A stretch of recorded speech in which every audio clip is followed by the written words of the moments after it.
Hello കുട്ടീസ്, അപ്പോൾ ഇന്ന് ലൈഫിൽ ഏറ്റവും ഇമ്പോർട്ടൻ്റ് ആയിട്ടുള്ള ഡേ ആയിരുന്നു കേട്ടോ. സന്തോഷങ്ങളും സങ്കടങ്ങളും എല്ലാം നിറഞ്ഞ ഒരു ലൈഫ് 21ാമത്തെ വർഷത്തിലേക്ക് അങ്ങനെ എത്തി നിൽക്കുകയാണ്.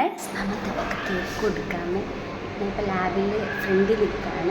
ഗൈസ്, നിങ്ങൾക്കായിട്ട് കൊണ്ടുവന്ന താങ്ക് യു. കേക്ക് കൊണ്ട് കൊടുത്തതിന് ശേഷം ഞാൻ അവിടെ കണ്ടത് നാഗവല്ലിയും ഗംഗയൊക്കെ ആയിരുന്നു കേട്ടോ. സത്യം പറഞ്ഞാൽ ഈ ഒരു വർഷം അറിയുന്നവരും അറിയാത്തവരുമായിട്ട് കുറേ പേര് എനിക്ക് വിഷ് ചെയ്തിട്ടുണ്ടായിരുന്നേ. എല്ലാവരോടും ഒരുപാട് സ്നേഹമുണ്ട് കേട്ടോ. കേക്ക് തിന്നിട്ട് മത്തടിച്ചെങ്കിലും വേറെ ആർക്കും കൊടുക്കാതെ ഒറ്റയ്ക്ക് ഇരുന്ന് പിന്നെയും തിന്നാ കേട്ടോ. എന്താല്ലേ, നമ്മുടെ ലൈഫിൽ ഒരു ഇമ്പോർട്ടൻ്റ് ആയിട്ടൊരു ദിവസമാണെങ്കിൽ അല്ലെങ്കിൽ സന്തോഷം നിറഞ്ഞൊരു ദിവസമാണെങ്കിൽ അത് മറ്റുള്ളവരിലൂടെ പങ്കിടുമ്പോഴാണ് നമുക്കൊരു ഹാപ്പിനെസ് കിട്ടുക. പിന്നെ കുറച്ചു നേരം അവിടെയൊക്കെ ഇരുന്നിട്ട് നേരെ എൻ്റെ ചേച്ചിൻ്റെ വീട്ടിലോട്ടാണ് പോയത്. അങ്ങനെ വീഡിയോയിൽ വരാൻ മടിയുള്ള എല്ലായിടത്തിനും വീഡിയോയിൽ കൊണ്ടുവന്നിട്ടുണ്ടായിരുന്നു. എന്നെ നേരത്തെ വിളിച്ചപ്പോഴേ പറഞ്ഞിട്ടുണ്ടായിരുന്നു ഈ വീഡിയോ എടുക്കല്ലേ, പക്ഷെ നമ്മൾ വിടുവോ? ഇന്നത്തെ ട്രീറ്റ് ഞാൻ ഒട്ടും പ്രതീക്ഷിക്കാത്തൊരു ട്രീറ്റ് ആയിരുന്നു കേട്ടോ.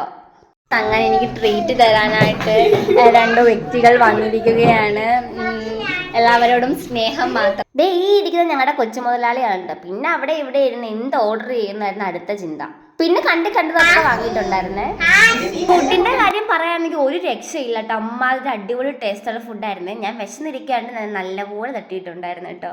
പക്ഷെ എല്ലാത്തിനും കുറച്ച് എരി കൂടി പോയേ. ഗൈസ്, തിന്ന് മടുത്തു. പിന്നെ തിന്ന് മടുത്ത അവസാനം ഞാൻ വീട്ടിലുള്ള എൻ്റെ ജോലിക്ക് വേണ്ടിയിട്ട് അവിടുന്ന് പാഴ്സൽ ചെയ്തെടുത്തു. വേറൊന്നുമില്ല, ഞങ്ങൾ തിന്നതിൻ്റെ ബാക്കി കുറച്ച് ചിക്കനും എല്ലും ഒക്കെ ഉണ്ടായിരുന്നേ. നമ്മൾ മാത്രം കഴിച്ചാൽ പോലെ അവരോട് ഹാപ്പി ആയിരിക്കണ്ടേ. പിന്നെ അത് അൺഎക്സ്പെക്ടഡ് ആയിട്ടാട്ടോ എനിക്ക് ഒരു ഗിഫ്റ്റ് കിട്ടിയത്. ഞാൻ ഒട്ടും പ്രതീക്ഷിച്ചില്ല. എനിക്ക് ട്രീറ്റ് തരാന്ന് പറഞ്ഞ് കൊണ്ടുപോയിട്ട് എനിക്ക് ഡ്രസ്സ് കൂടെ എടുത്തോണ്ട് എനിക്ക് ഭയങ്കര ഹാപ്പി ആയിട്ടുണ്ടായിരുന്നു ഞാൻ.